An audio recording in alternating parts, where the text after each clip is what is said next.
Bom, comecemos a nossa aula de hoje com a questão do conceito de cultura, apresentando-vos uma primeira definição de cultura, desenvolvida pelo antropólogo Edward Taylor. Aliás, a definição de Taylor é ainda atualmente uma das definições mais divulgadas e utilizadas na psicologia. No final do século XVIII, no princípio do século XIX, vamos encontrar o termo cultura, de origem germânica, e o termo civilização, de origem francesa, ambos querendo simbolizar a mesma coisa, ou seja, as práticas, os aspectos culturais e simbólicos que tanto dominavam uma determinada realidade social ou cultural. Né? Portanto, na língua germânica predominava a palavra culto, na língua francesa a palavra civilização. Edward Taylor vai adaptar para o vocábulo inglês a palavra culture, né? Que nós, em português, a palavra cultura. E Edward Taylor vai propor uma definição do conceito de cultura. Para Taylor, a cultura é todo aquele complexo que inclui conhecimento, crença, arte, moral, lei, costumes e quaisquer outras capacidades e hábitos adquiridos pelo homem na condição de membro de uma sociedade. Se observarmos bem esta definição, vamos logo concluir o seguinte, que nesta definição para Taylor, tudo que não é biológico, que não é inerente à condição biológica do homem, é cultura. Tudo que nós aprendemos em contexto social, com os nossos semelhantes, com os nossos próximos, é cultura. Portanto, temos aqui uma definição de cultura bastante vasta. Taylor traduz na crença, nas artes, na moral, nas leis, nos costumes, mas, enfim, tudo que o homem adquire na condição de membro de uma sociedade. Portanto, com esta definição, Taylor abrangia com uma só palavra, cultura, todas as possibilidades de realização humana, além de marcar também fortemente o caráter de aprendizado da cultura. Ou seja, cultura é tudo que nós aprendemos. Em oposição à ideia de aquisição inata, transmitida por mecanismos biológicos. Ou seja, tudo que nos é inato à nossa condição de humanos não é cultura. Cultura é tudo que nós aprendemos, adquirimos em convivência.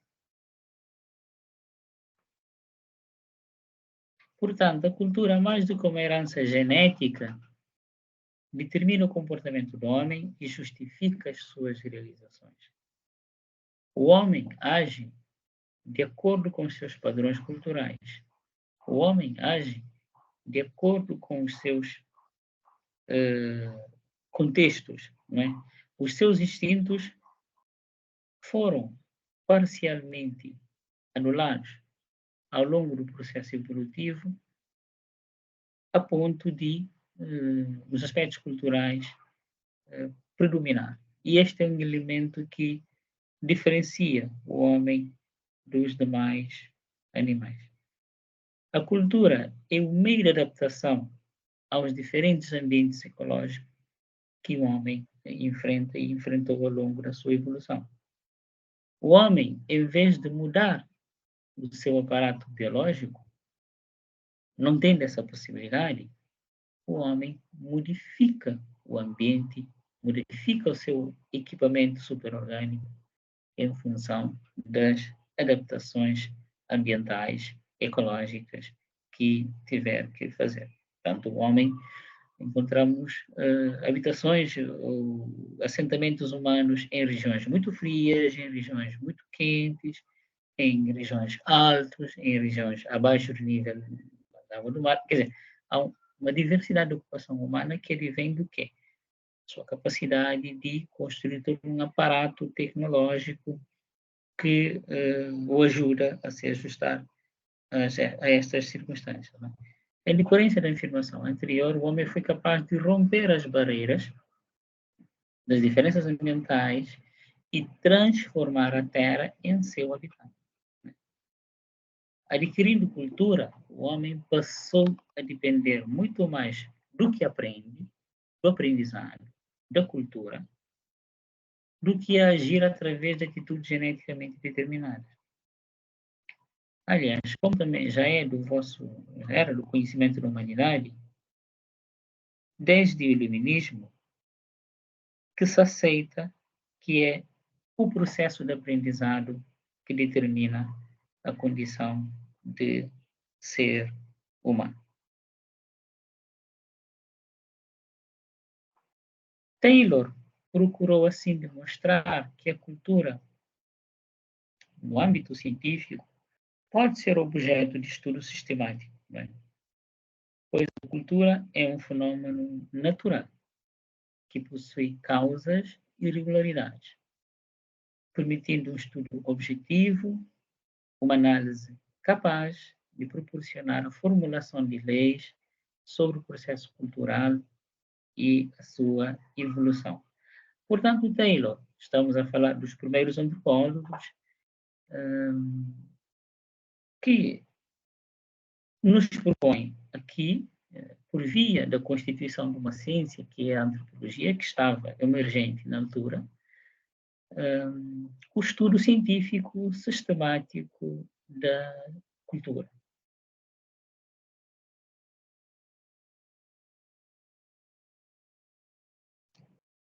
Taylor reafirma que a igualdade da natureza humana pode ser estudada com grande precisão na comparação das raças do mesmo grau de civilização. Né? Portanto, comparando povos, mesmo estados civilizacionais, portanto, era algo que ele considerava possível. Né? Mais do que preocupado com a diversidade cultural, Taylor, a seu modo, preocupa-se com a igualdade existente na humanidade. A diversidade é explicada por ele como resultado da desigualdade de estágios existentes no processo de evolução. Assim, uma das tarefas da antropologia, uma das tarefas dos antropólogos, seria estabelecer uma escala de civilização, colocando as nações europeias em um dos extremos da série, né, no topo, e em outro, aquilo que na altura se designava por tribos selvagens, né, expondo o resto da humanidade entre os dois limites. Portanto, o que Taylor vai nos propor aqui é um processo explicativo do comportamento de cada agrupamento humano, cada civilização, podemos assim dizer, em função de um conjunto de critérios que, a partida, hierarquizará as sociedades humanas em função da posse de alguns aparatos culturais de acordo com a perspectiva de Taylor. Taylor nos dá aqui também uma primeira aproximação daquilo que será conhecida como, digamos, a teoria evolutiva, que é uma das primeiras teorias no campo da antropologia, de explicação da cultura humana.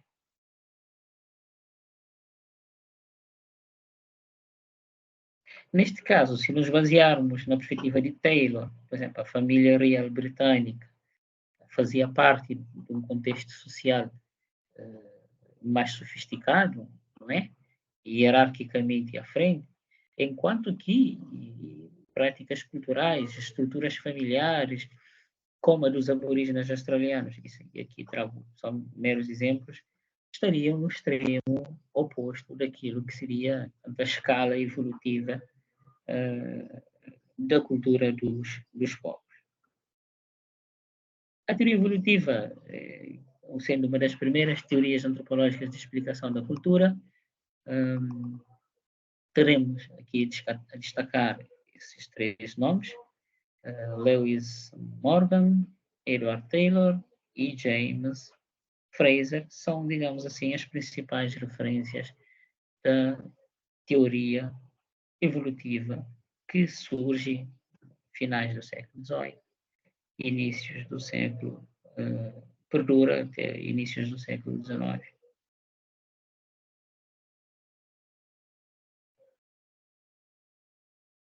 Depois de observarmos as contribuições de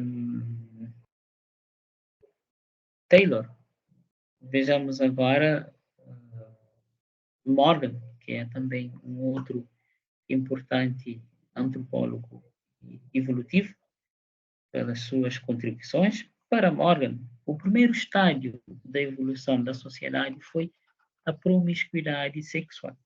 Na perspectiva dele, as primeiras sociedades humanas não tinham uma estrutura familiar organizada, um sistema de parentesco consistente e não havia regras em termos de regras sexuais, digamos assim. Portanto, para ele, a base, o início da humanidade se dá com uma estrutura promíscua que depois vai se desenvolver em outros patamares que ele detalha nas suas obras, e aqui com destaque para o sistema de consanguinidade e afinidade entre os humanos, portanto, na família humana. Ainda na obra Ancient Society, Sociedades Antigas, Morgan reúne um trabalho de sistematização da evolução cultural e material da humanidade, e ele, conforme já tínhamos avançado, sendo um evolucionista, vai propor que as sociedades humanas evoluíram por três fases. Selvageria, não é? Todos os povos começaram sendo selvagens, há uma evolução para a fase da barbárie e, em última instância, civilização. Não é? Portanto, o culminar da evolução humana é alcançar civilização. Não é?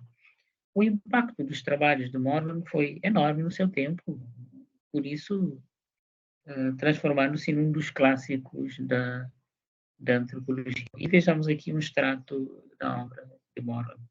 As mais recentes investigações a respeito das condições primitivas da raça humana estão tendendo à conclusão de que a humanidade começou a sua carreira na base da escala e seguiu um caminho ascendente desde a selvageria até a civilização, através de lentas acumulações de conhecimento experimental. Portanto, essa ideia evolutiva que falamos até agora. Esquematizando assim de uma forma básica, nós podemos ver o quadro explicativo da teoria evolucionista de Morgan.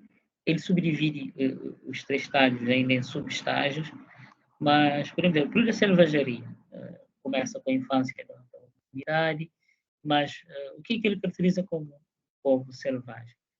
Um povo que ainda em termos de evolução tecnológica, encontra-se ainda nos seus primórdios, não é? Uma dieta de subsistência à base da caça e da reprodução, não é? A presença de tecnologias como arco e flecha, não é? Tanto são as populações com modos de vida, efetivamente, das mais básicas. Né? Os povos bárbaros são os povos em que já se encontra a presença da cerâmica, né? A domesticação dos animais, portanto, já não se limita apenas à caça e à recoleção. E o último estágio da barbárie, digamos assim, é a fundição do ferro, né, o trabalho dos metais. As civilizações, portanto, um povo só entra na condição de povo civilizado com a introdução da escrita. Portanto, um povo sem escrita não é considerado uma civilização na perspectiva de Morgan. Aqui, trazendo para aqui um extrato da obra de Morgan, A Science Society. Cada um desses períodos tem uma cultura distinta e exibe seu modo de vida mais ou menos especial e peculiar. Essa especialização de períodos étnicos possibilita tratar uma sociedade específica de acordo com as suas condições de avanço relativo e tomá-la como um tema independente para estudo e discussão. Algumas tribos e famílias foram deixadas em isolamento geográfico para resolver os seus problemas do progresso através do esforço mental e original. Consequentemente, mantiveram suas artes e instituições puras e homogêneas, enquanto aquelas de outras tribos e nações foram adulteradas pela influência externa. Assim, enquanto a África era e é um caos étnico de selvageria e barbárie, a Austrália e a Polinésia estavam na selvageria pura e simples, com as artes e instituições próprias daquela condição. Da mesma forma, a família indígena da América, diferente de qualquer outra existente, exemplificava a condição de humanidade em 3 períodos étnicos sucessivos.